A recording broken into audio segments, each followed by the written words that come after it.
Exercise 4-1. In this exercise, we're going to create a pivot table called Attendee Analysis by Industry. The first thing we're going to do is click on any cell that belongs to our list. Okay, and then click Insert, Pivot Table.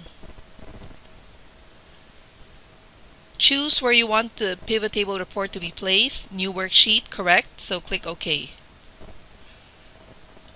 Now you can select which fields you want to go into the pivot table and make sure that it goes into the correct area within the pivot table layout. The first field we're going to select is Industry. So tick Industry.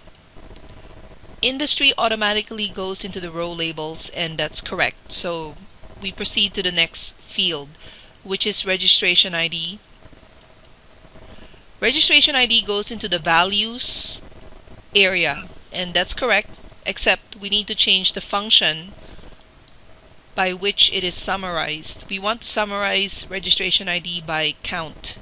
So you right click on sum of registration ID, and from the shortcut menu choose count, and that should show us the number of registrations instead of the sum.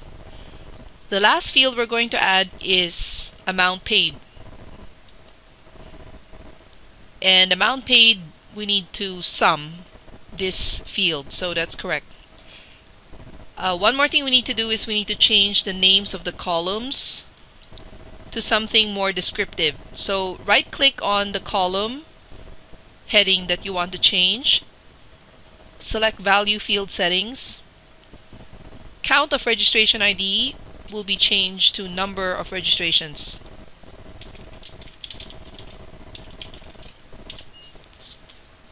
Sum of amount paid will be changed to total registration fees.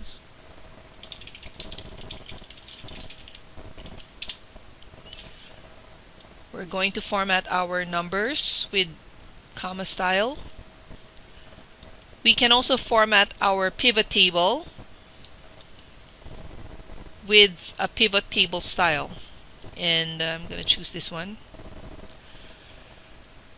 We can also insert a few blank rows at the top of the worksheet so that we can enter our report headings. So I'm going to right click and insert 3 rows, and I'm going to type our pivot table report heading.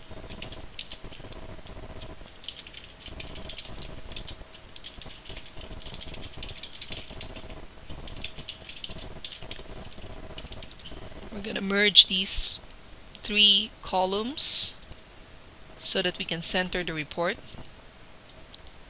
Increase the font size 20, and I'm going to change the font. I'll put a background color.